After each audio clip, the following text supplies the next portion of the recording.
Pendant 10 ans, j'ai remboursé sa dette de 2 €. Elle m'a laissé seul à l'aéroport pour voyager avec ma sœur. Un seul appel a suffi pour tout couper. Quand elle a appelé, paniquée, sa carte bloquée, j'ai juste dit « Tu le mérites ». Je m'appelle Amélie Dubois. J'ai 34 ans, et la semaine dernière, ma mère n'a même pas pris la peine de venir me chercher à l'aéroport.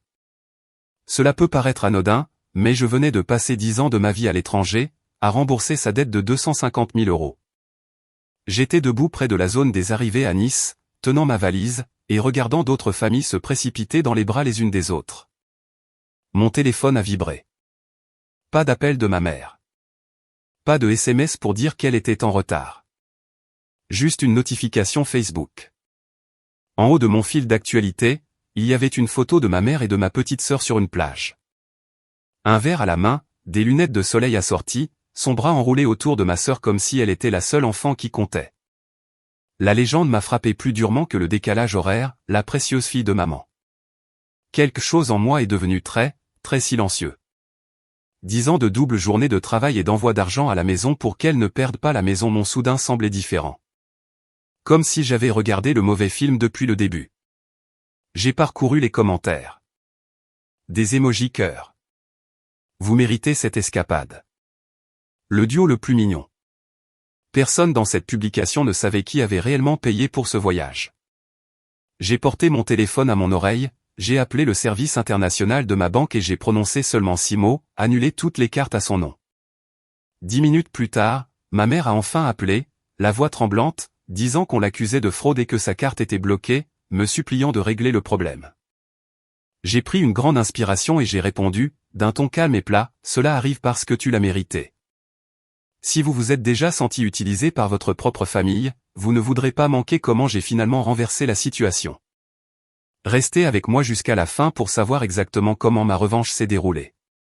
Au moment où je me tenais devant cet aéroport, j'avais déjà vécu toute une vie à être la personne responsable.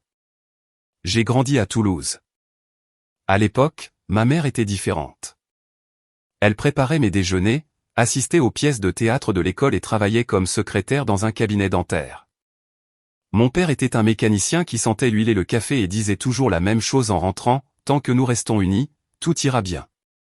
Pendant un certain temps, ce fut le cas. Les choses ont changé lentement, comme la plupart des mauvaises choses. D'abord, mon père est tombé malade.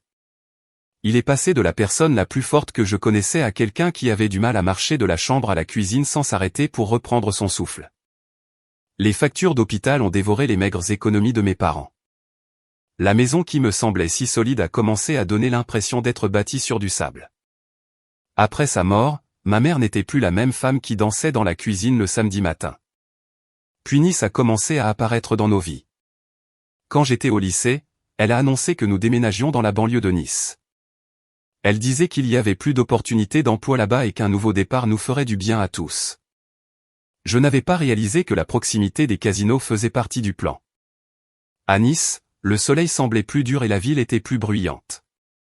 Les casinos étaient partout, comme des aimants lumineux attirant quiconque était un tant soit peu désespéré. Ma mère a trouvé un emploi dans une clinique dentaire. Sur le papier, cela semblait stable. En réalité, son salaire touchait à peine le compte avant de repartir aussitôt pour couvrir les factures et toute nouvelle idée qu'elle avait pour s'en sortir. Au début, elle allait au casino avec des amis du travail juste pour s'amuser. Quelques heures aux machines à sous, un verre offert, une histoire à raconter le lundi. La première fois qu'elle m'a appelé depuis le casino, sa voix était excitée d'une manière que je n'avais pas entendue depuis que mon père était en vie. Amélie, j'ai transformé 20 € en 8 cents en une nuit. Tu te rends compte ? Je me souviens avoir ressenti cet étrange mélange d'espoir et de malaise. Peut-être que c'était le coup de pouce qu'elle ne cessait de demander à l'univers. Peut-être que nous allions enfin sortir la tête de l'eau. Ce fut la dernière fois que cela ressembla à de la chance. Après ça, les appels étaient différents. Elle me disait qu'elle avait été si près de gagner gros et qu'il lui fallait juste un peu plus pour se refaire. Elle a commencé à utiliser des cartes de crédit, se disant qu'elle les rembourserait quand le gros lot arriverait. Au lieu de cela, les soldes ont augmenté. Les intérêts se sont ajoutés aux intérêts. Les frais de retard se sont accumulés. Je l'ai regardé poursuivre le même fantasme encore et encore. perdant le sommeil, perdant du poids, perdant tout sens de la réalité. Au moment où j'ai obtenu mon diplôme de l'école d'infirmière, la maison était à un paiement manqué de disparaître. J'ai pris le premier emploi que j'ai pu trouver dans une unité de soins intensifs à Toulouse, en travaillant de nuit.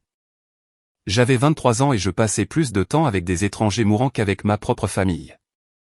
Chaque fois que j'appelais à la maison, ma mère semblait un peu plus affolée. Elle me disait que l'hypothèque était en retard, que les cartes de crédit étaient au maximum, que les agences de recouvrement appelaient.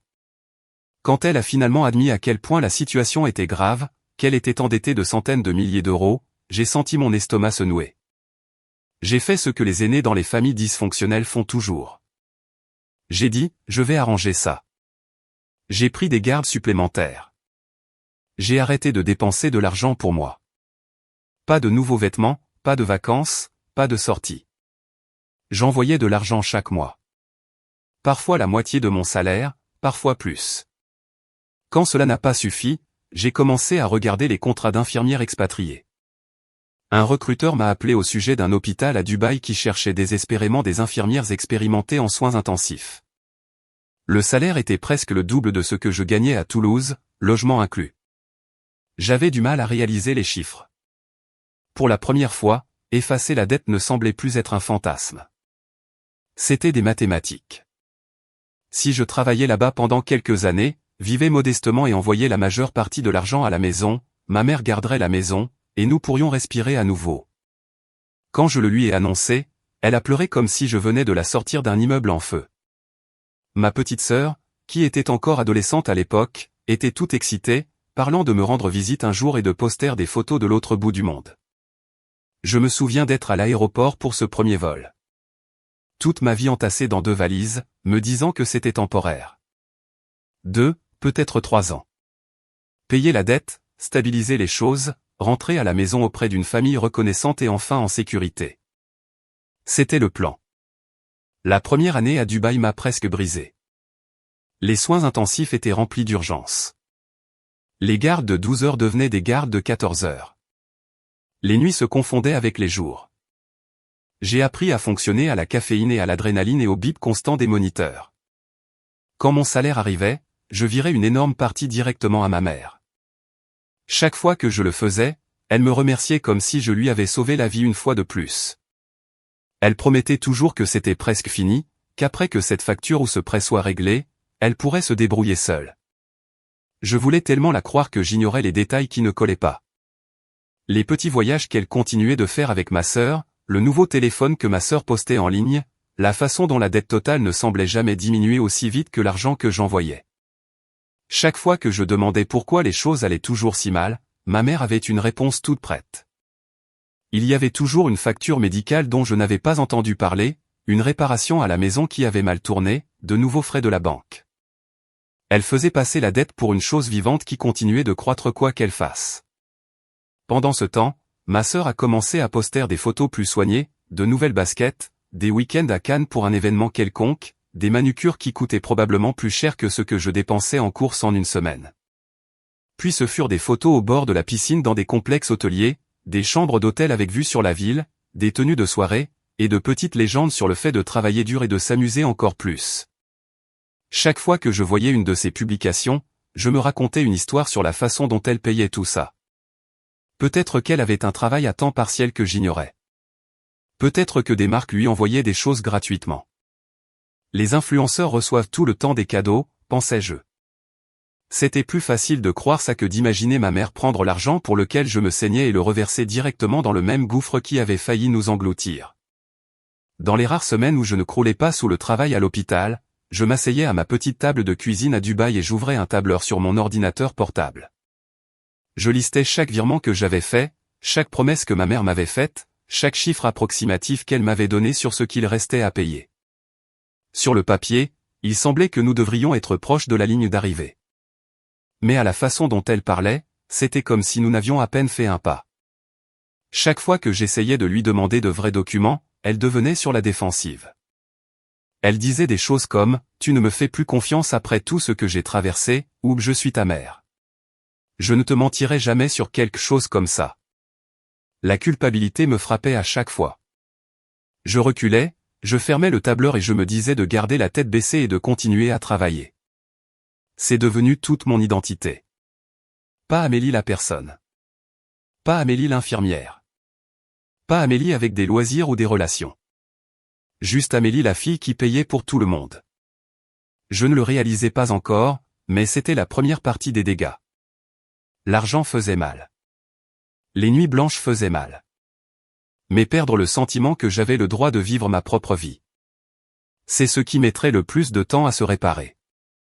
La première vraie fissure est apparue une nuit qui aurait dû être comme les autres. Je venais de terminer une garde de 12 heures en soins intensifs, le genre où tout se mélange. Les alarmes, les codes, les familles qui pleurent dans les couloirs. Je suis rentré, j'ai laissé mon sac près de la porte et j'ai ouvert mon application bancaire par habitude. Le virement à ma mère était passé 2 jours plus tôt. Je m'attendais au même sentiment de naufrage que j'avais toujours en voyant mon compte se vider. Au lieu de ça, autre chose a attiré mon attention.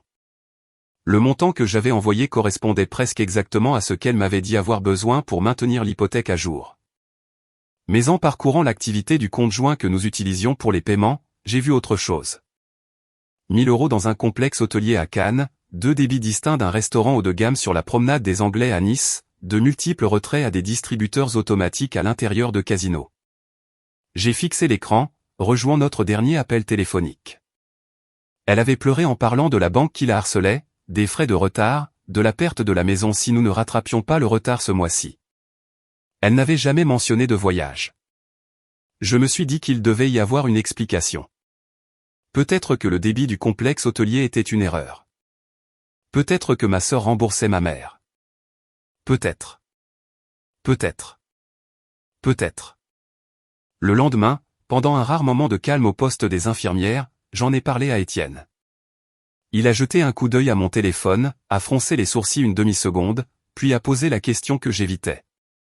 As-tu les relevés réels des dettes que tu rembourses, ou juste ce que ta mère te dit? La réponse m'a fait me sentir stupide dès que je l'ai prononcée. Surtout ce qu'elle me dit. Je pouvais entendre à quel point ça sonnait naïf. Étienne ne m'a pas fait me sentir mal, ce qui a rendu les choses encore pires. Il a juste hoché lentement la tête et m'a demandé si je voulais de l'aide pour tout rassembler. Ce soir-là, nous nous sommes assis à ma petite table de cuisine, mon ordinateur portable entre nous, l'estomac noué.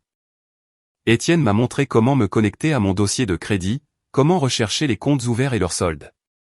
Je m'attendais à voir quelques cartes de crédit, peut-être un prêt, tous au nom de ma mère, avec moi n'aidant qu'indirectement. Au lieu de cela, j'ai vu des comptes à mon nom que je ne reconnaissais pas, des cartes de magasins que je n'avais jamais demandées, une ligne de crédit ouverte il y a 3 ans avec une adresse à Nice et un numéro de téléphone qui n'était pas le mien. J'ai fait défiler en silence tandis que mon pouls martelait dans mes oreilles. C'est impossible que ce soit correct, ai-je dit. Je n'habite même pas là-bas. Étienne s'est penché plus près, lisant l'écran. Le numéro de sécurité sociale est le tien, Amélie, dit-il doucement. Quelqu'un a utilisé ton identité pour ouvrir ça. Tu dois appeler la banque. Ma première réaction n'a pas été la colère. C'était le déni. Il devait y avoir une confusion, une erreur administrative. Je me suis dit que peut-être le système avait rempli automatiquement mes informations parce que j'étais co-signataire sur quelque chose. J'ai appelé ma mère, les mains tremblantes. Allô, répondit-elle, bien trop joyeuse. Comment va ma grande voyageuse? Je n'ai pas pris la peine de bavarder. Maman, as-tu ouvert des comptes à mon nom? Il y eut un silence, un petit crépitement sur la ligne. De quoi parles-tu, dit-elle, la voix prudente et légère. J'ai expliqué ce que je voyais.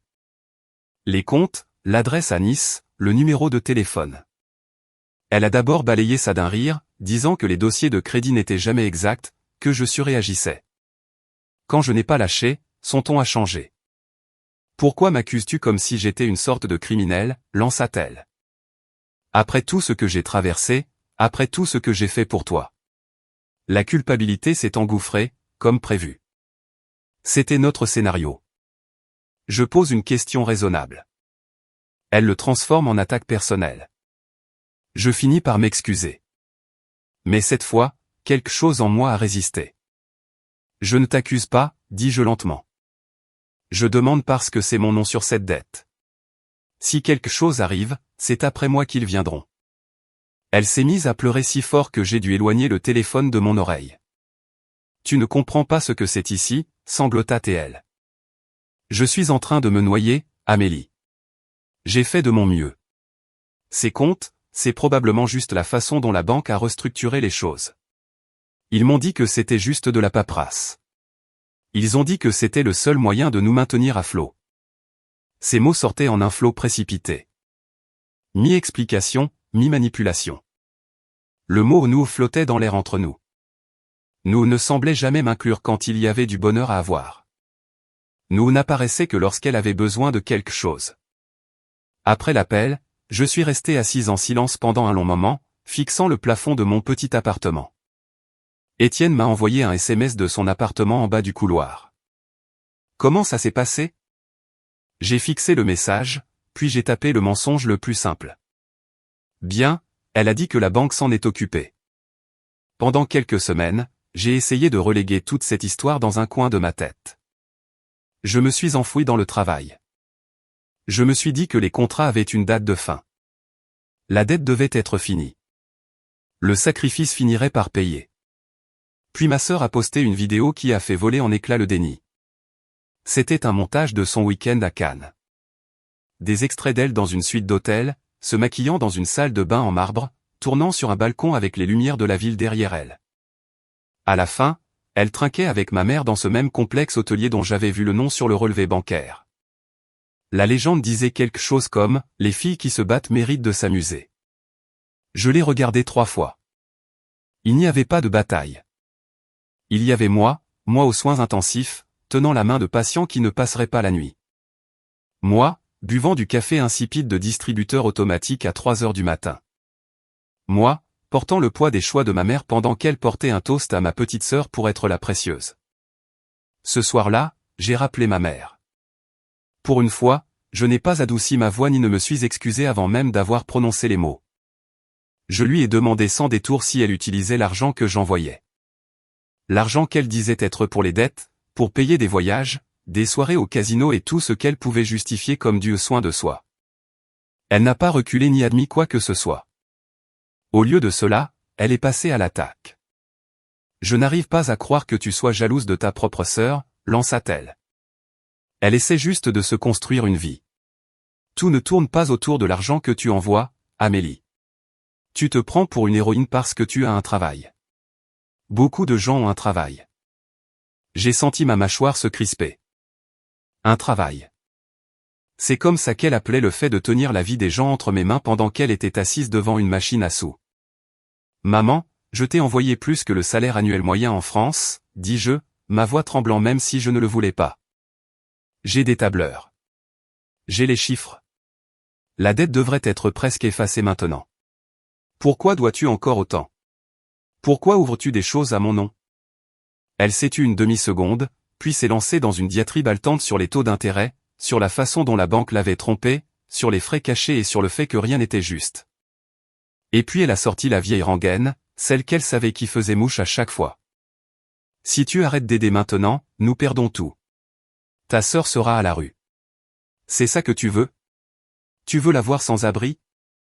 Quelque chose de petit et d'obstiné en moi a parlé avant que la culpabilité ne puisse l'étouffer. Elle a 26 ans, dis-je. Elle pourrait trouver un travail. Il y eut une inspiration brusque à l'autre bout du fil, comme si j'avais dit quelque chose d'obscène. Tu es cruel, a chuchoté ma mère. Cet argent t'a changé. Dubaï t'a changé. Tu te crois meilleur que nous maintenant. L'appel s'est terminé par elle me raccrochant au nez. J'ai fixé l'écran vide, mon reflet faible dans le verre noir.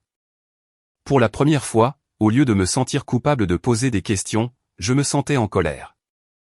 Pas une colère sauvage, incontrôlable. Une sorte de colère froide et claire qui rendait tout plus net autour de moi. Au cours des mois suivants, j'ai essayé de fixer des limites. J'ai réduit le montant que j'envoyais. J'ai dit que je devais rembourser mes propres prêts étudiants, que je ne pouvais pas continuer à envoyer le même montant éternellement. Chaque fois que je baissais le chiffre, le drame augmentait. Elle appelait au milieu de ma garde, laissant des messages vocaux sur les agences de recouvrement qui frappaient à la porte, sur la perte de la seule chose que mon père nous avait laissée. Ma sœur envoyait des textos me demandant si j'étais en colère contre elle, disant qu'elle avait l'impression que je ne l'aimais plus. Lors des rares appels où nous étions toutes les trois en ligne, je pouvais entendre ma mère la souffler en arrière-plan, lui donnant des répliques sur la famille, la loyauté et le sacrifice. Étienne m'a regardé monter sur ces montagnes russes encore et encore jusqu'à ce que finalement, un soir, après une garde particulièrement brutale et un appel téléphonique encore plus brutal, il pose son café et me regarde droit dans les yeux. « Tu sais que ce n'est pas normal, n'est-ce pas ?» dit-il doucement. Les parents sont censés soutenir leurs enfants, pas les traiter comme un plan de retraite. Je lui ai d'abord répondu sèchement. « Tu ne comprends pas, dis-je. Elle a beaucoup souffert. Elle a perdu mon père. Elle est seule. Si je n'aide pas, qui le fera ? » Il n'a pas discuté. Il a juste posé une simple question. « Si tu n'étais pas là, que ferait-elle » La réponse était évidente, et elle m'a fait mal à la poitrine. Elle trouverait une solution. Elle prendrait un deuxième emploi. Elle vendrait la maison. Elle parlerait à un conseiller financier. Elle ferait face au désordre qu'elle avait créé au lieu de le déverser sur moi. Réaliser cela n'a pas miraculeusement changé les choses. Je ne lui ai pas coupé les vivres le lendemain. J'ai fait ce que j'avais toujours fait. J'ai essayé de trouver un compromis qui me ferait le moins de mal. Je me suis dit que j'enverrais de l'argent pendant quelques mois de plus, juste le temps qu'elle rattrape le pire. Je me suis dit que ma sœur méritait une chance de retomber sur ses pieds. Je me suis dit que je pouvais supporter un peu plus de fatigue. Je ne le savais pas encore, mais cette décision de leur accorder une dernière période de soutien inconditionnel est exactement ce qui a préparé la rupture finale. Parce que plus j'essayais de m'accrocher à la version de ma famille que j'aurais aimé avoir, plus la vérité allait frapper fort quand elle se présenterait enfin noir sur blanc. Le point de rupture n'est pas arrivé avec une dispute spectaculaire. Il est arrivé dans une enveloppe, comme n'importe quel autre courrier. Je suis rentré d'une autre longue garde, j'ai enlevé mes chaussures et j'ai remarqué une pile de lettres sur ma petite table. La plupart étaient des publicités. Une avait mon nom imprimé en gras avec une adresse de retour d'une banque en France. J'ai froncé les sourcils. Je n'avais aucun compte actif chez eux, du moins pas que je me souvienne avoir ouvert. Je les déchirai, m'attendant à une offre marketing. Au lieu de cela, c'était un avis de retard de paiement sur une ligne de crédit. Ma ligne de crédit. Elle indiquait une adresse à Nice où je n'avais pas vécu depuis plus d'une décennie et un numéro de téléphone que je ne reconnaissais pas. Le paiement minimum dû était ridicule, et le solde total m'a noué l'estomac. Avant même d'avoir fini de lire, j'ai ressenti cette même clarté froide que j'avais ressentie en regardant les vidéos de ma sœur. J'ai attrapé mon téléphone et j'ai appelé le numéro sur la lettre. Une femme du service de recouvrement a consulté le compte et a commencé à lire les détails. Mon nom complet, mon numéro de sécurité sociale, l'adresse de Nice, le numéro de téléphone. Je l'ai interrompu et lui ai dit que j'appelais de Dubaï, que je n'avais jamais fait cette demande. Il y a eu une pause pendant qu'elle vérifiait le dossier. Selon nos registres, cela a été ouvert en personne, dit-elle. La demande a été signée il y a 3 ans. Reconnaissez-vous le cosignataire sur l'hypothèque listée ici ? Mon cœur a raté un battement. Elle a lu le nom complet de ma mère. J'ai raccroché le téléphone sans dire grand-chose d'autre. Pendant une minute entière, je suis resté là, dans ma cuisine, la lettre dans une main, le téléphone dans l'autre, ayant l'impression que le sol s'était dérobé sous mes pieds. Étienne est entré avec des plats à emporter quelques minutes plus tard. Un regard sur mon visage et il a posé la nourriture sans un mot. Je lui ai tendu la lettre. Il l'a lue 2 fois, puis m'a regardé. « Amélie, c'est une usurpation d'identité, dit-il doucement. Ce n'est pas un malentendu.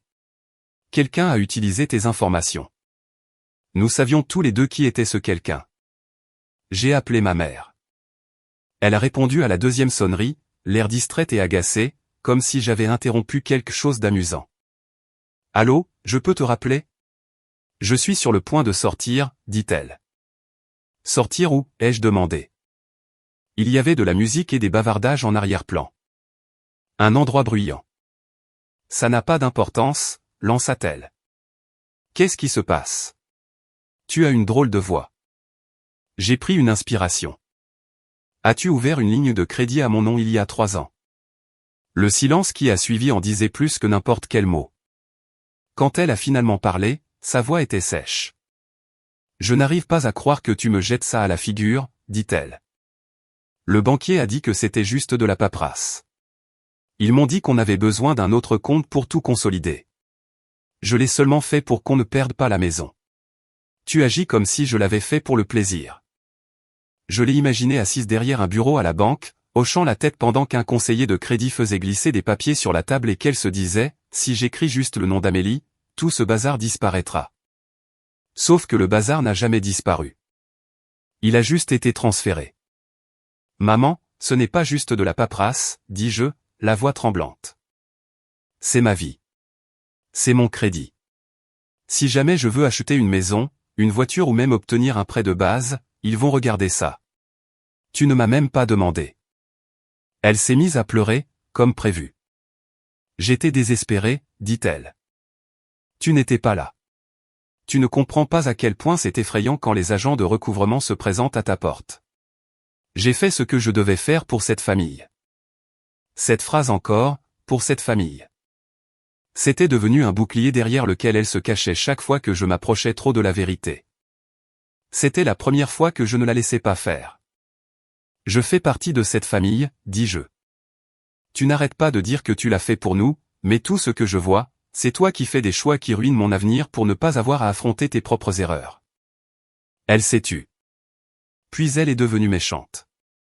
Si tu avais été là, je n'aurais pas eu à le faire, dit-elle. Tu t'es enfui pour vivre ta belle vie à l'étranger et tu m'as laissé gérer tout toute seule. Maintenant, tu veux me juger. J'ai fixé le téléphone comme s'il allait me mordre. Mon appartement semblait très petit, l'air lourd. Je pouvais sentir Étienne me regarder de l'autre côté de la pièce, essayant de lire mon expression. J'ai mis fin à l'appel avant qu'elle ne puisse remuer le couteau dans la plaie. Pendant les jours suivants, j'ai traversé les soins intensifs comme un fantôme. Je faisais toujours mon travail. Je suspendais toujours les médicaments, calculais les perfusions et notais les signes vitaux.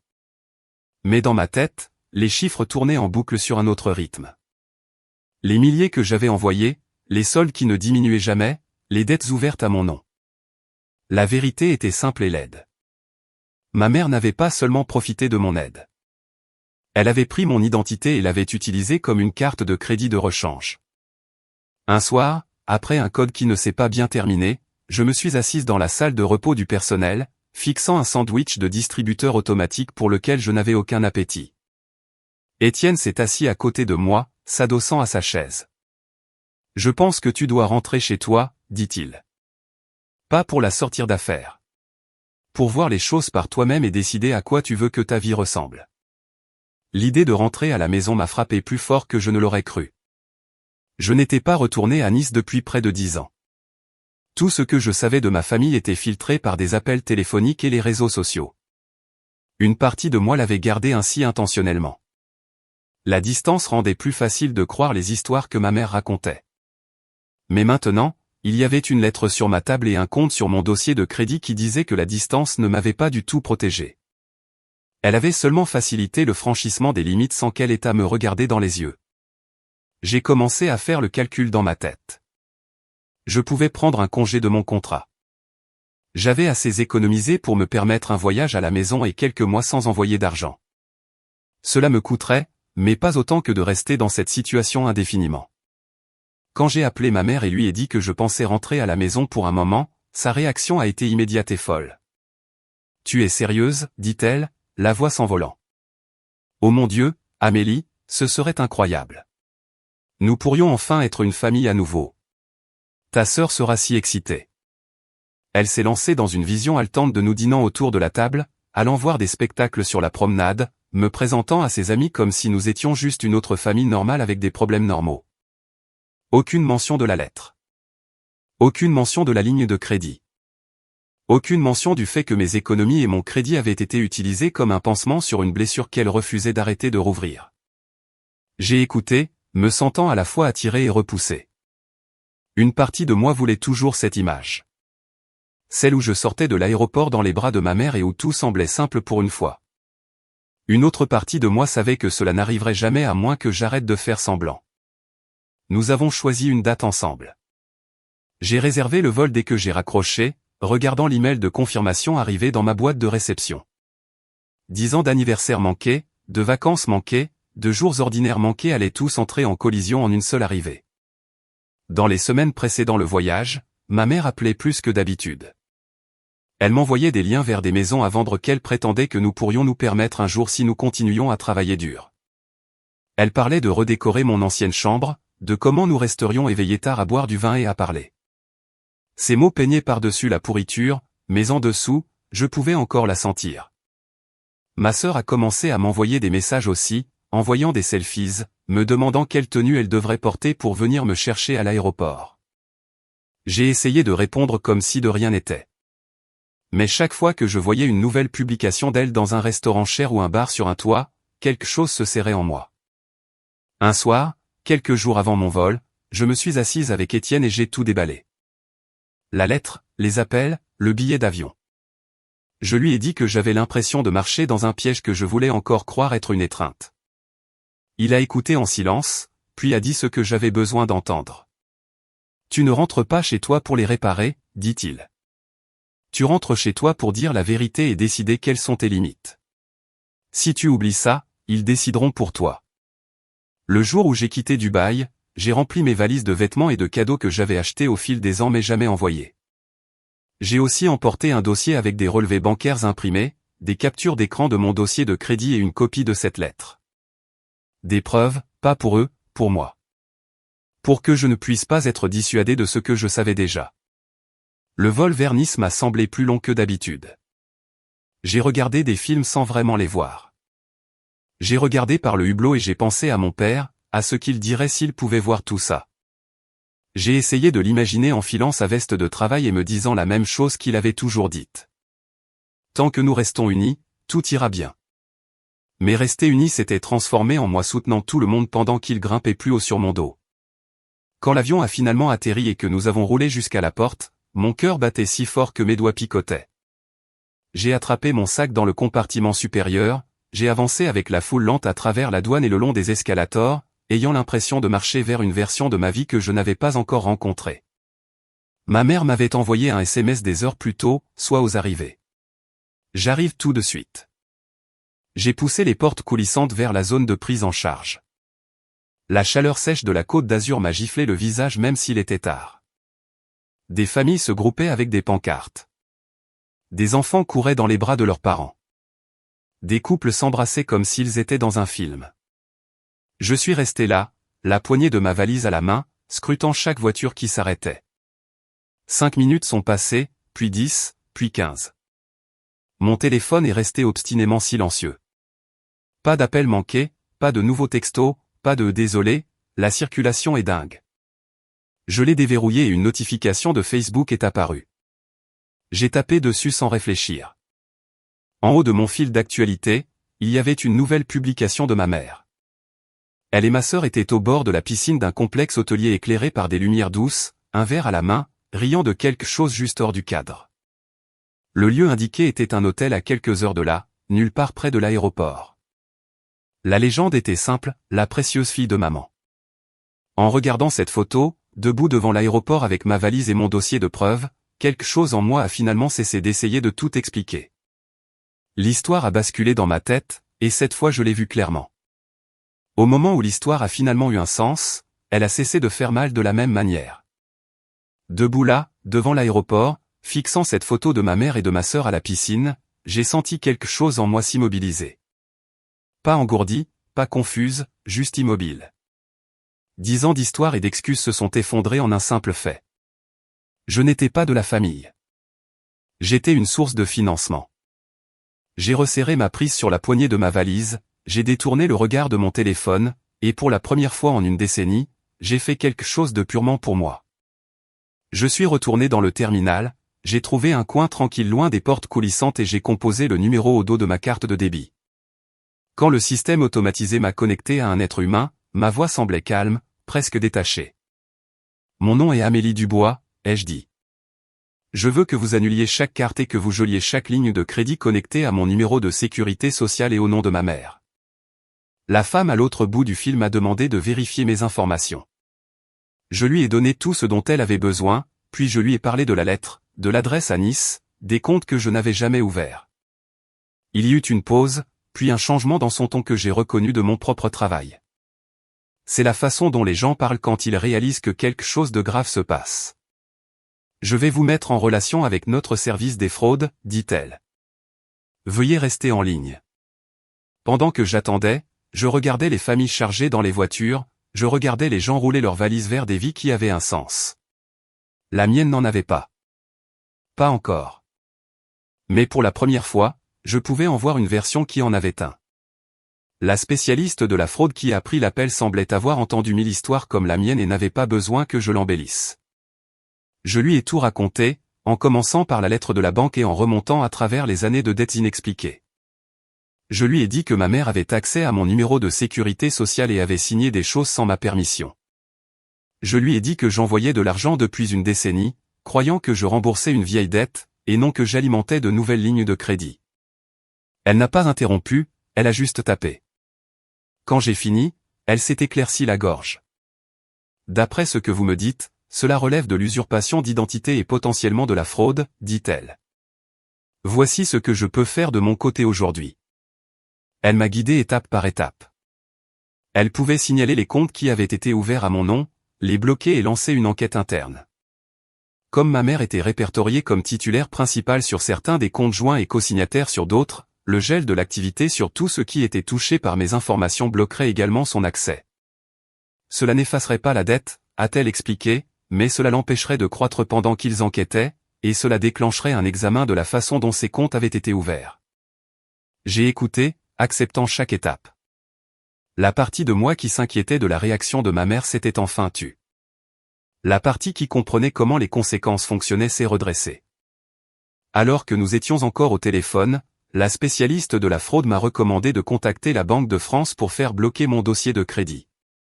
Elle m'a envoyé par email des liens et des instructions, et je les ai ouverts sur le champ, assise sur une chaise en plastique inconfortable dans le hall des arrivées. En quelques clics sur mon écran, j'ai verrouillé mon dossier de crédit pour que personne ne puisse ouvrir quoi que ce soit de nouveau à mon nom sans passer par moi.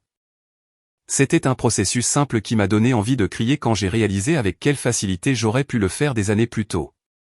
Dès que j'ai raccroché avec la banque, mon téléphone a commencé à vibrer. Au début, ce n'était que des notifications d'emails confirmant les alertes de fraude et les gels. Puis les appels ont commencé. Le nom de ma mère s'est allumé sur mon écran. Je l'ai regardé sonner une fois, puis deux, jusqu'à ce que je réponde à la troisième fois. Sa voix m'a frappé comme une vague. Ils disent que j'ai commis une fraude, a-t-elle crié sans même dire bonjour. Ma carte ne fonctionne pas. Je suis à la caisse et elle est refusée. Qu'est-ce que tu as fait? Le bruit derrière elle m'a indiqué qu'elle était dans un lieu public, un endroit lumineux et bruyant où elle avait l'habitude de passer une carte et de la voir approuver sans réfléchir. J'ai gardé un ton plat. J'ai signalé les comptes que tu as ouverts à mon nom, dis-je. La banque enquête. Ils ont tout gelé ce qui est lié à mon numéro de sécu. Elle n'a pas demandé si j'allais bien. Elle n'a pas demandé où j'étais. Elle n'a pas demandé si mon vol avait atterri. Elle est passée directement à la panique et au blâme. Comment as-tu pu me faire ça, a-t-elle pleuré. As-tu la moindre idée de ce que tu as fait? Je ne peux pas payer la chambre.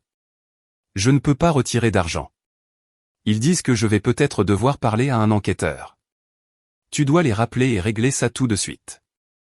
Dans le passé, ce ton aurait déclenché une réponse automatique en moi.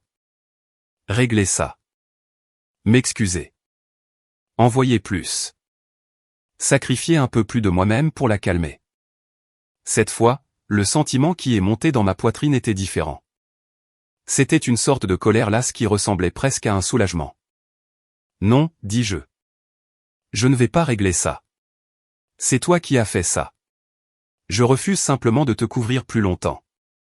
Elle a changé de tactique si vite que j'en ai eu le vertige. Elle est passée de furieuse à suppliante en un souffle. Amélie, s'il te plaît, dit-elle, la voix brisée. Tu sais, je ne voulais pas que ça aille aussi loin. J'avais juste besoin d'aide. Je pensais que je pourrais le regagner. Je pensais que si je pouvais juste prendre de l'avance une fois, je rembourserais tout et tu ne le sentirais même pas. Ils vont tout prendre. Je pourrais perdre la maison. Je pourrais aller en prison. Tu ne peux pas faire ça à ta propre mère. J'ai fermé les yeux et j'ai visualisé le visage de mon père, puis j'ai visualisé la lettre avec mon nom dessus.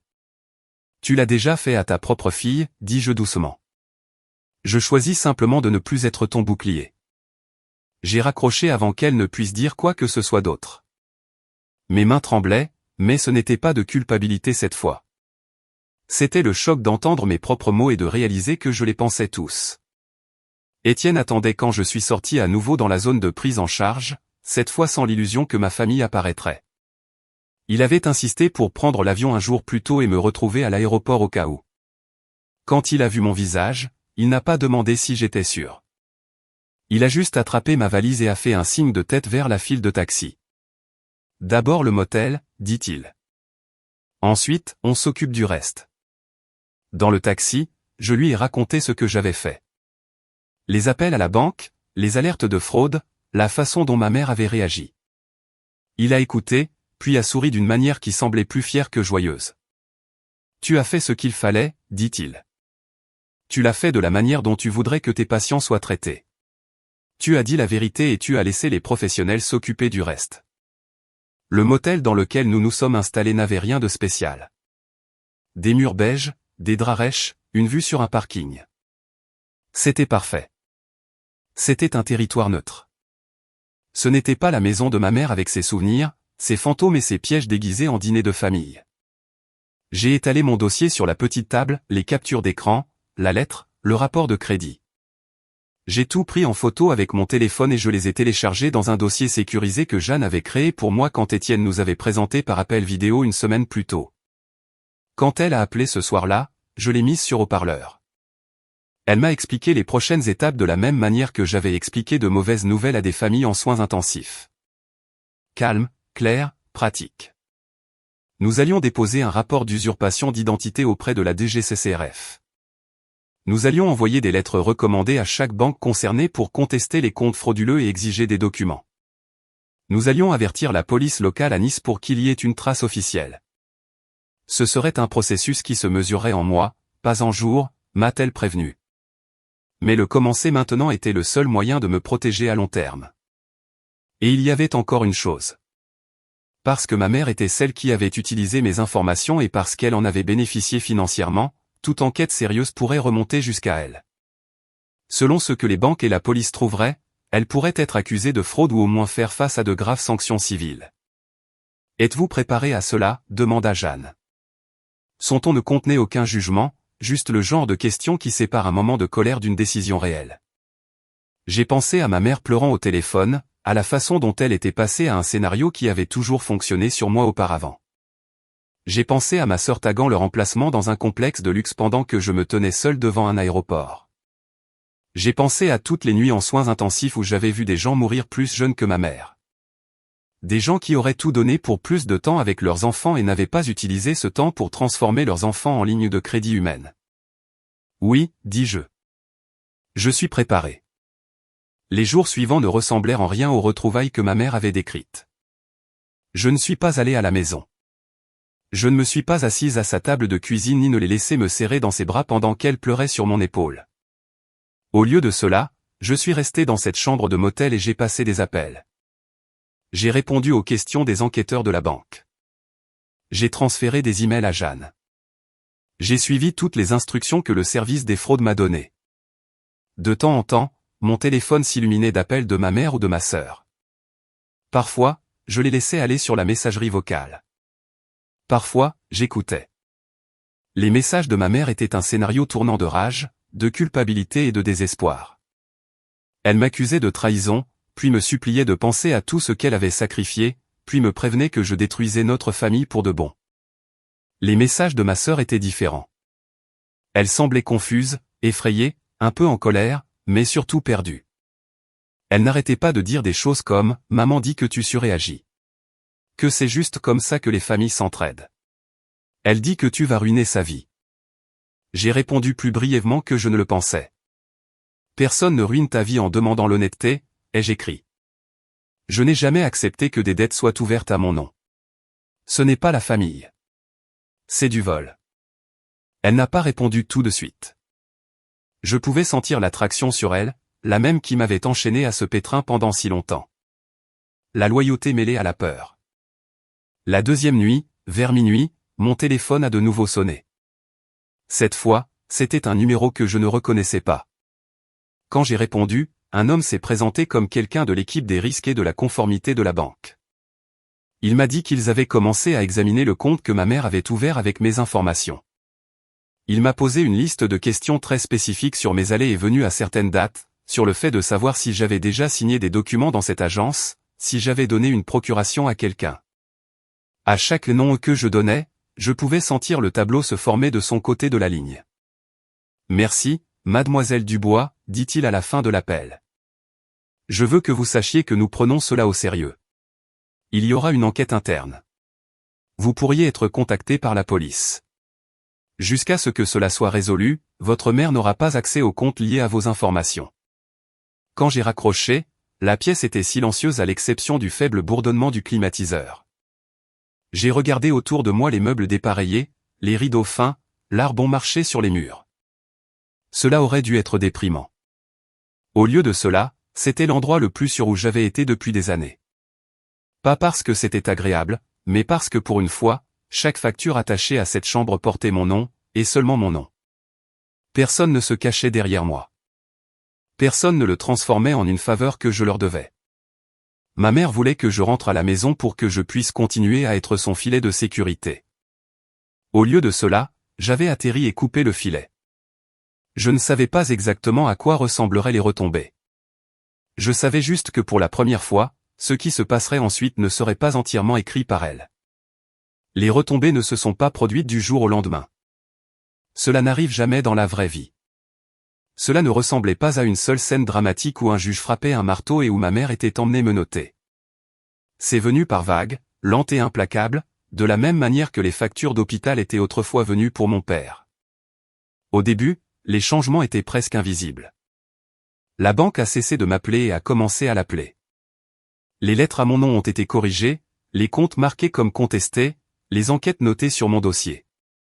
Jeanne m'envoyait des mises à jour expliquant de cette voix calme d'avocate ce que les banques faisaient, ce que les agences de crédit avaient ajusté, quelle protection était maintenant en place. Chaque fois que je recevais un email confirmant qu'un autre compte frauduleux avait été retiré de mon dossier de crédit, je me sentais plus légère, comme si je coupais un poids de plus que je traînais derrière moi depuis des années. Les appels de ma mère, en revanche, sont devenus plus forts.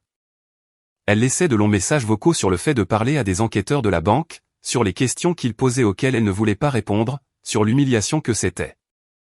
Elle disait des choses comme « Il me traite comme une criminelle, Amélie, comme si j'étais une sorte d'arnaqueuse. J'ai toujours aidé les gens. Je suis une bonne personne.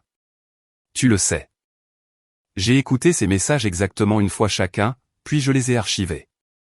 Pour la première fois de ma vie, j'ai laissé son inconfort rester son problème. Le ton de ma sœur a changé aussi. Au début, elle faisait écho à ma mère, me disant que je surréagissais, que je rendais les choses plus difficiles qu'elles ne devaient l'être. Mais au fil des semaines, alors que les cartes cessaient de fonctionner et que les voyages s'arrêtaient, la réalité a commencé à la rattraper aussi. Un soir, environ 2 mois après mon arrivée à Nice, elle m'a appelé au lieu de simplement laisser un message. J'étais de retour à Dubaï à ce moment-là, ayant terminé la dernière partie de mon contrat après un rapide voyage en France pour signer des papiers et rencontrer Jeanne en personne. J'ai failli laisser l'appel aller sur la messagerie vocale, mais quelque chose m'a poussé à répondre. « Salut », dit-elle, et pour une fois, elle ressemblait à la gamine qui se glissait dans mon lit pendant les orages, pas à l'influenceuse qui organisait sa vie pour des étrangers. « J'ai entendu dire que tu étais en ville. Tu n'es pas passé. » La culpabilité a essayé de s'enflammer, mais je l'ai maîtrisée. J'étais allé à Nice pendant 3 jours. Pendant ces 3 jours, je m'étais assise dans un petit bureau avec Jeanne, j'avais signé des déclarations sous serment, j'avais fait une déposition à un détective qui avait à peine l'âge de louer une voiture, et j'étais passé devant la maison où j'avais grandi sans y entrer. J'avais vu la voiture de ma mère dans l'allée, vu les rideaux bouger comme si quelqu'un regardait de derrière. J'avais continué à marcher. Je sais, dis-je. J'étais là pour des rendez-vous. Je pouvais l'entendre respirer au téléphone, cherchant ses mots. Maman dit que tu essaies de la faire arrêter, lâcha-t-elle. Maman dit que tu l'as dénoncée et maintenant les banques la poursuivent pour fraude. C'est vrai? J'ai pris une profonde inspiration. J'ai signalé des comptes qui ont été ouverts à mon nom sans ma permission, dis-je. Les banques ont décidé quoi faire de cette information. Ta mère. Elle s'est corrigée sans réfléchir, puis a grimacé. Notre mère. J'ai entendu le lapsus et je l'ai laissé flotter là un instant. Je ne l'ai pas corrigé. Je lui ai dit ce que je n'avais pas dit à ma mère. Je lui ai parlé de la lettre de la banque, des comptes que je n'avais jamais ouverts, de la façon dont ma mère avait admis avoir signé à mon nom sans me demander. Je lui ai parlé des années de virement et de la dette qui ne diminuait jamais vraiment. Elle est devenue silencieuse d'une manière qui m'a dit qu'elle avait su des bribes de tout cela depuis le début, mais ne s'était jamais permis de les relier. Je pensais qu'elle avait la situation sous contrôle, dit-elle finalement, la voix faible. Elle disait toujours qu'elle rembourserait. Elle disait toujours que tu savais. J'ai fermé les yeux, appuyant ma tête contre le mur. C'est le problème avec les mensonges, dis-je. Ils ressemblent beaucoup à la vérité quand on les entend assez souvent. Après cela, les nouvelles sont arrivées par bribes. Un texto de ma sœur disant que la maison était officiellement entrée en procédure de saisie. Un email de Jeanne expliquant que ma mère avait accepté une sorte de plaidé coupable pour les accusations de fraude que la banque avait poursuivies. Pas de prison, mais un sursis avec mise à l'épreuve, un suivi psychologique obligatoire pour l'addiction au jeu, et des paiements de dédommagement qui la suivraient pendant des années. Un message vocal de ma mère, l'un des derniers que j'ai écouté, dans lequel elle oscillait entre me blâmer et blâmer la banque, puis très brièvement, se blâmer elle-même. Je ne l'ai jamais entendu dire les mots « je t'ai volé ». Ce qu'elle a dit à la place, c'est « j'ai juste emprunté ». Je pensais que j'arrangerais ça. Cela semblait presque pire. Pendant que tout cela se déroulait sur la Côte d'Azur, ma vie se réorganisait tranquillement. J'ai terminé mon dernier contrat à Dubaï et j'ai refusé le renouvellement. L'argent était bon, mais j'en avais fini de construire une vie autour des urgences des autres, tant au travail qu'à la maison. J'ai postulé à des postes en soins intensifs en France, en choisissant soigneusement des villes où je n'avais aucune famille à distance de conduite. J'ai décroché un poste dans un hôpital à Grenoble, un endroit avec des montagnes au lieu de néons, où les seules lumières la nuit venaient des maisons et des lampadaires, pas des casinos essayant de vous attirer à l'intérieur. Le jour où j'ai signé le bail d'un petit appartement là-bas, entièrement à mon nom, avec mes revenus et mon dossier de crédit nettoyé, je me suis assise dans ma voiture et j'ai pleuré.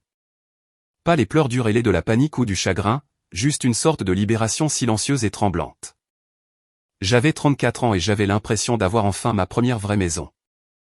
Étienne a déménagé quelques mois plus tard, prenant un poste dans une banque de la même ville. Il n'en a jamais fait tout un plat, disant simplement qu'il était prêt pour un rythme différent et que les montagnes étaient meilleures pour sa course à pied. Nous n'avons pas construit une vie de conte de faits instantanés ensemble. Nous travaillions tous les deux de longue garde.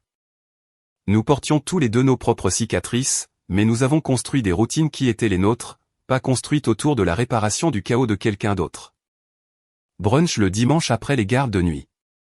Promenade dans le quartier quand nos cerveaux étaient trop pleins des urgences des autres. Des rendez-vous chez le psy que nous n'annulions pas parce que nous étions trop occupés.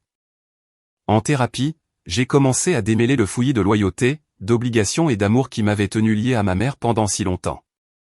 J'ai parlé du fait d'être l'enfant qui traduisait les factures et les notes du médecin pour elle, de porter des soucis d'adulte dans un corps d'enfant. J'ai parlé de la façon dont elle pouvait être chaleureuse, drôle et généreuse, puis devenir sèche et cruelle à la seconde où quelqu'un remettait en question ses choix. Mon thérapeute a mis des noms que je ne m'étais jamais permis d'utiliser, parentification, abus financier, manipulation émotionnelle. Aucun de ces termes n'a changé ce qui s'était déjà passé, mais ils ont donné un sens à ce que j'avais ressenti. Nommer les choses les rendait plus faciles à laisser derrière soi. Ma mère a essayé d'appeler quelques fois de plus dans ces premiers mois. Finalement, au lieu de le laisser aller sur la messagerie vocale, j'ai répondu à l'un d'eux. J'étais assise par terre dans mon salon à moitié déballé, entourée de cartons et de l'odeur de peinture fraîche.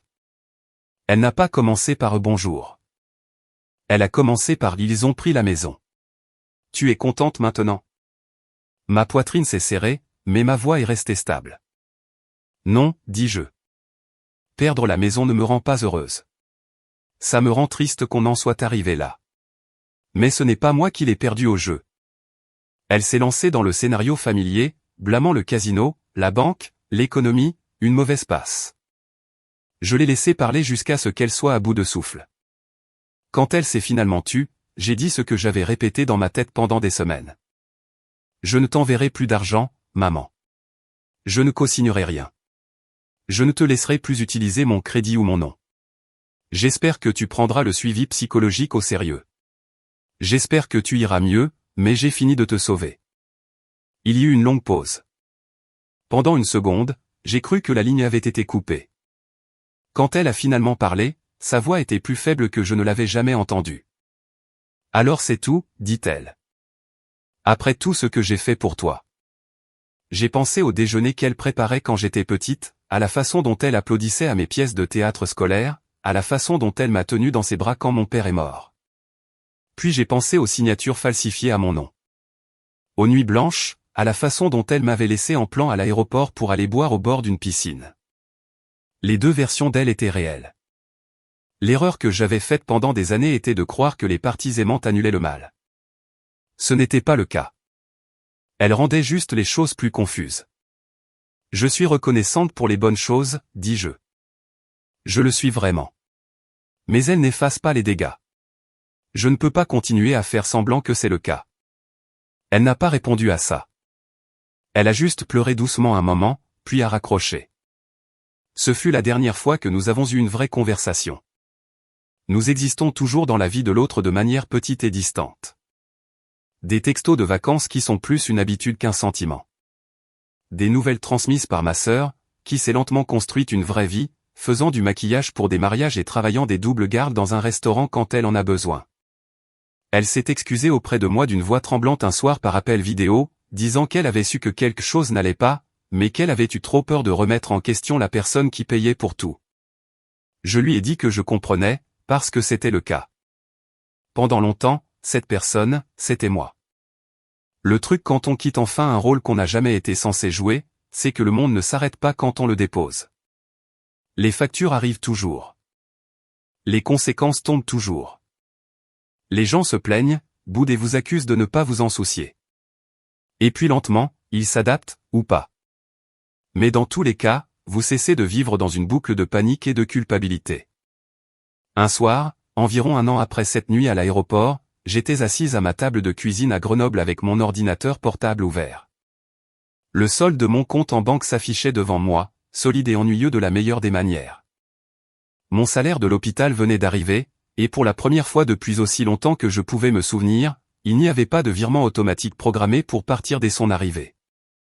L'argent restait simplement le mien. Je pouvais sentir le vieil instinct me tirailler, cette envie d'en envoyer une partie à la maison, juste au cas où. Au lieu de cela, j'ai déplacé une partie sur mon compte épargne et une autre dans un petit fonds de voyage à mon nom et à celui de personne d'autre. Quand j'ai fermé l'ordinateur portable, Étienne est rentré d'une course, le visage rouge et essoufflé. « Comment ça va ?» a-t-il demandé, hochant la tête vers l'ordinateur. J'ai pensé à l'aéroport, à l'appel à la banque, à la chambre de motel et au dossier de preuve et à la salle d'audience où je me suis assise au fond pendant que ma mère acceptait de plaider coupable. J'ai pensé aux nuits calmes dans mon propre appartement, aux patients que je ne pouvais toujours pas sauver, à ceux que je sauvais, au fait que ma fatigue venait maintenant d'un travail que j'avais choisi au lieu de dettes que je n'avais pas faites. Ça me semble à moi, dis-je. Pour la première fois, j'ai l'impression que ma vie est vraiment à moi. C'était la vraie fin, plus que n'importe quel document judiciaire ou avis de saisie. Pas ma mère perdant sa maison ou étant forcée de suivre une thérapie. Pas ma sœur prenant des gardes de nuit pour payer ses propres factures. La partie satisfaisante était d'être dans ma propre cuisine dans une ville que ma mère n'avait jamais vue, sachant que chaque facture à mon nom était une que j'avais choisie et une que je pouvais payer ou non selon mes propres termes. La revanche n'était pas seulement dans ce qu'elle avait perdu. Elle était dans ce que j'avais finalement repris. J'avais l'habitude de penser que la vengeance signifiait faire quelque chose de grand et de spectaculaire pour blesser la personne qui vous avait blessé. La laisser en plan, l'exposer en public, ruiner sa réputation. Cette nuit-là à l'aéroport de Nice, quand j'ai dit à la banque de tout annuler et que j'ai écouté ma mère paniquer au téléphone, cela ressemblait à une vengeance de cette manière classique. Je ne vais pas prétendre que ça ne m'a pas fait du bien. Ça m'en a fait. Il y avait une satisfaction profonde et aiguë à dire enfin non, à regarder les conséquences frapper la personne qui les avait chargées sur mon dos pendant une décennie. Mais avec le temps, j'ai réalisé que la vraie vengeance n'était pas ce qui lui était arrivé. C'était ce qui m'était enfin arrivé à moi. J'ai passé beaucoup de séances de thérapie à essayer de comprendre pourquoi il m'avait fallu si longtemps pour voir ce qui se passait. J'avais tous les signes juste devant moi, un comportement secret, ne jamais voir les relevés réels, la dette qui ne diminuait jamais malgré les montants ridicules que j'envoyais, mon nom apparaissant sur des comptes que je n'avais pas ouverts. Si j'avais entendu cette histoire d'un membre de la famille d'un patient, je l'aurais vu immédiatement. Abus financier, usurpation d'identité, manipulation émotionnelle. Mais quand c'est votre propre mère, toutes ces étiquettes semblent trop dures au début. Vous ne voulez pas attacher des mots comme abus à quelqu'un qui a préparé vos déjeuners et vous a tenu la main à l'enterrement de votre père. Alors vous trouvez des explications plus douces. Elle est dépassée. Elle est confuse. Elle ne comprend pas comment les banques fonctionnent. Elle n'a juste pas de chance. Vous vous dites que répéter ces excuses est de la loyauté. En réalité, c'est de l'autoprotection. Parce qu'une fois que vous admettez que quelqu'un que vous aimez est capable de vous traiter comme une ressource au lieu d'une personne, vous ne pouvez plus l'ignorer. Si vous écoutez ceci et qu'une partie vous semble inconfortablement familière, je veux que vous entendiez ceci clairement. Quand quelqu'un dans votre famille demande constamment de l'argent, ment sur la raison pour laquelle il en a besoin, cache les vrais chiffres ou vous fait vous sentir coupable de poser des questions, ce n'est pas normal. Quand vous vous sentez mal en ouvrant votre application bancaire, quand vous avez peur de parler de vos propres factures parce que vous savez qu'ils diront que les leurs sont plus importantes, ce n'est pas normal. Quand quelqu'un utilise votre numéro de sécurité sociale ou votre identité sans votre permission claire et vous dit ensuite que c'est juste de la paperasse, ce n'est pas de l'amour. C'est du vol. Peu importe qu'il s'agisse d'un parent, d'un frère ou d'une sœur, d'un partenaire ou d'un grand-parent. Le titre n'efface pas le comportement. L'abus financier ne ressemble pas toujours à quelqu'un qui vous prend votre portefeuille. Parfois, il ressemble à un parent qui décide que votre avenir est la garantie de ses mauvais choix. Parfois, il sonne comme si tu n'aides pas, nous serons sans abri. Parfois, il sonne comme après tout ce que j'ai fait pour toi, tu me dois bien ça. Il s'accompagne presque toujours d'un sentiment de culpabilité. C'est comme ça que ça fonctionne. Ils vous apprennent à vous sentir égoïste de vouloir une vie qui ne tourne pas autour de leur sauvetage. Une des choses les plus difficiles que j'ai dû apprendre, c'est que fixer des limites financières avec ma mère ne faisait pas de moi une mauvaise fille. Cela faisait de moi une adulte responsable. Pendant des années, j'ai cru qu'être une bonne fille signifiait ne jamais la laisser toucher le fond. La vérité, c'est que mon sauvetage constant était exactement ce qui l'empêchait de faire face à la réalité qu'elle avait créée. Elle n'avait pas à aller en thérapie parce qu'elle pouvait m'appeler. Elle n'avait pas à découper ses cartes parce qu'elle savait que j'enverrais un autre virement. Elle n'avait pas à dire non à ma sœur parce que j'étais là en arrière-plan pour combler le vide.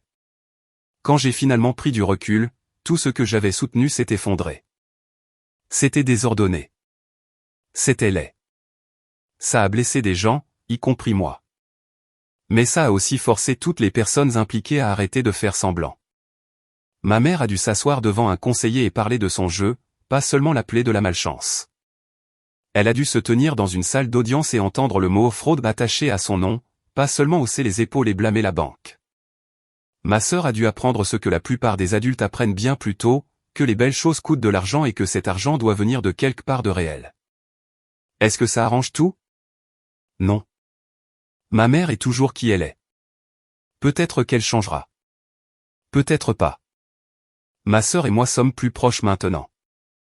Mais il y a toujours une cicatrice entre nous là où toutes ces années de silence et de demi-vérité se trouvaient. Ce n'est pas un conte de fées. C'est juste mieux que le cauchemar dans lequel j'étais avant. La partie sur laquelle j'ai le plus de contrôle maintenant, c'est moi-même. J'ai consulté mon dossier de crédit. Je l'ai bloqué quand j'en avais besoin. Et je le surveille régulièrement. Je ne partage pas mon numéro de sécurité sociale à la légère. Je ne co-signe pas de prêt. Je lis chaque ligne de tout document qui porte mon nom.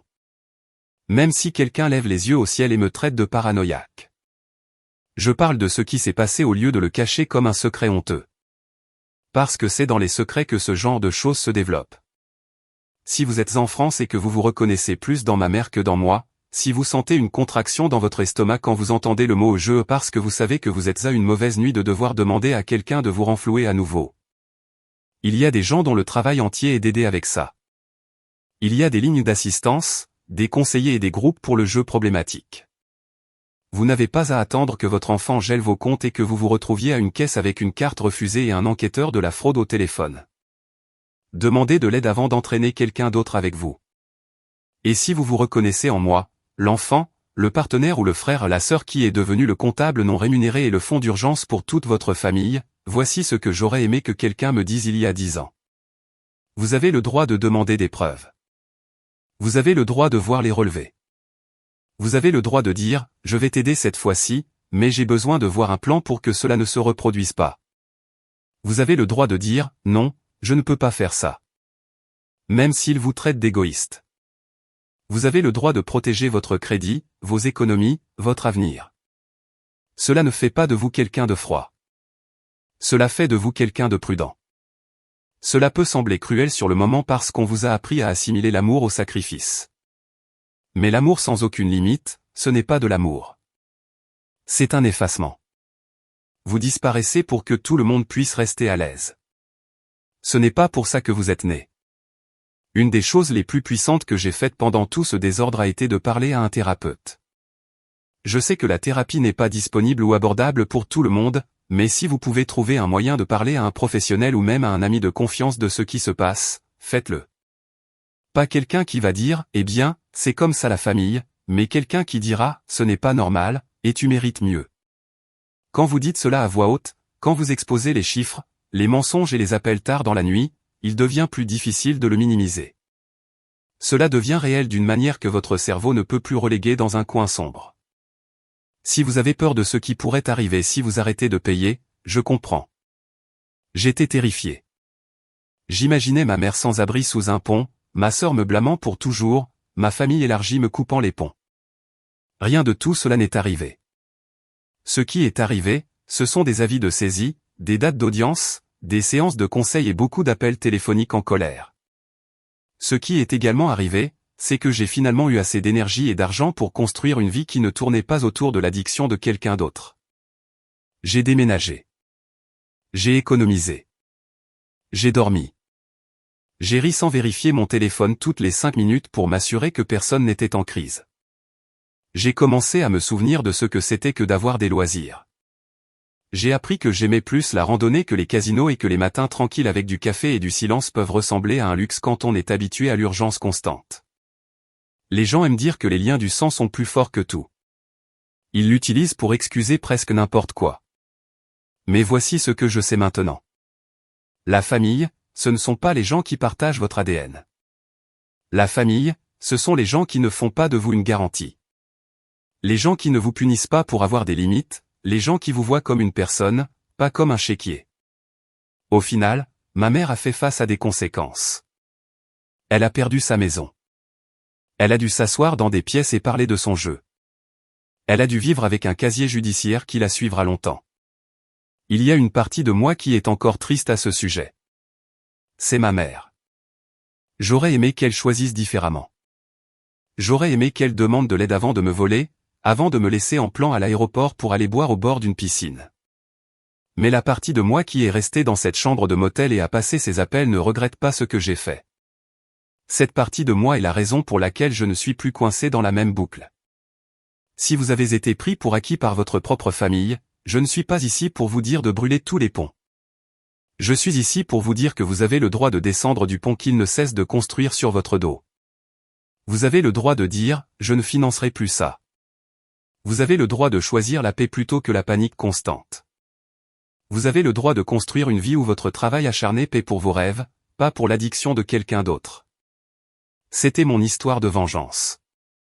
Pas une explosion spectaculaire, mais une lente et constante reconquête de tout ce que j'avais donné sans m'en rendre compte. L'argent, le temps, le sommeil, le respect de soi. Si vous vous reconnaissez quelque part là-dedans, j'espère que vous ferez au moins un petit pas pour vous protéger. Consultez votre dossier de crédit, posez une question difficile, parlez à quelqu'un, fixez une limite et tenez-la. Cela pourrait ressembler à la fin du monde au début. Ce ne l'est pas. Ce pourrait être le début de la reprise de votre propre vie. Et malgré tout, je peux vous dire ceci sans ciller, ce sentiment en vaut la peine.